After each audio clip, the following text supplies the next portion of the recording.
Well, hello everyone. Welcome back to the American Innovator, day 12 of our epic journey beyond Band of Brothers across Europe.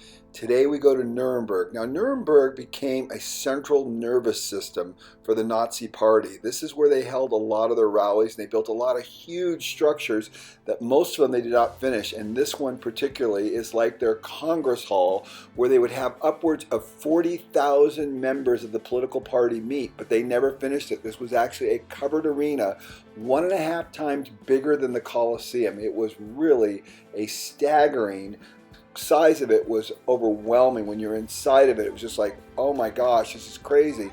And they were only going to use this once a year, one day a year, for the entire Nazi party and the people in the political structure to meet and have Hitler speak to them. This is what it was supposed to look like when it was finished.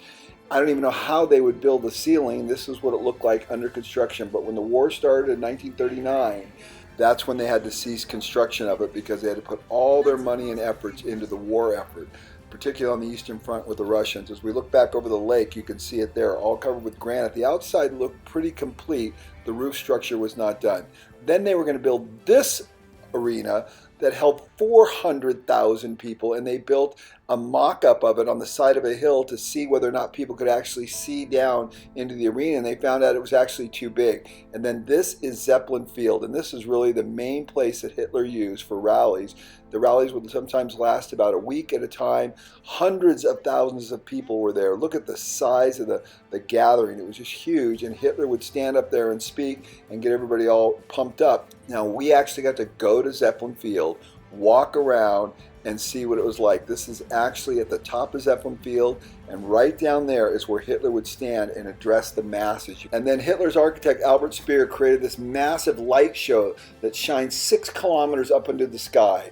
But then the Nuremberg war trials in 1945. This is the actual courtroom where it was held, courtroom number 600. We were not able to get into it this time because there was actually a case being heard there. It's still being used, but we went into the museum and got to see all the displays and videos of the trial actually taking place with all the Nazis that were put on trial. Many of them were hung. Some of them committed suicide, like Göring, head of the Air Force. But it was an interesting display to see what had happened.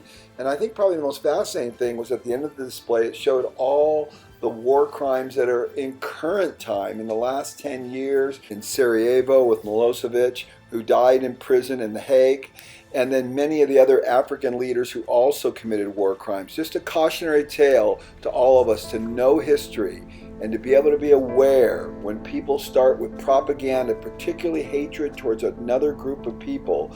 This is, I think, the life lesson that I've learned from this trip, that anytime you single out a group of people as inferior, particularly for the purpose of propping yourself up, you're in trouble. So one of the guys on our trip, Don, was actually there, and here's a quick interview with him. So I'm walking along here, and I'm with Don, and Don actually served in the military reconnaissance in the Air Force and served in 60 to 63 here in Germany, is that right? 59 to 63. 59 to 63, flying reconnaissance over Yugoslavia and up the Berlin corridor, right? Once in a while up the Berlin corridors, once in a while over Yugoslavia, always at night so you didn't see the antennas hanging off. Right.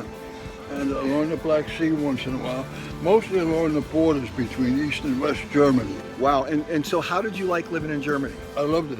Isn't that amazing? And so think that we went through a major war like that, right. and then not that long after, 45, 62, 63, and you're saying 59, I'm over here. And the Germans were all friendly towards you. They were friendly, yes. And you were out about the town, no problem. Always. I think that's just really an amazing thing that we can have a major conflict like that and then be friendly to one another. That's right. I think that is such a huge deal. I know I go to Japan all the time, Don, and the Japanese are so friendly towards us, and we had such a fierce war against them. Yeah, I still have a lot of friends in Germany, mostly military historians now, but right. They correspond with, I stay with them when I'm here. It's a great thing. Do you have any idea why that is, Don? Why do you think that is, that we're able to be friendly with our former enemies? Well, I think we treated them pretty well. Right. Didn't try to denigrate them. Right. And also we were all worried about the Soviets. Okay, so we were all more preoccupied. We had the Soviet Union to deal with. That's right. And then we treated them fairly. Yeah.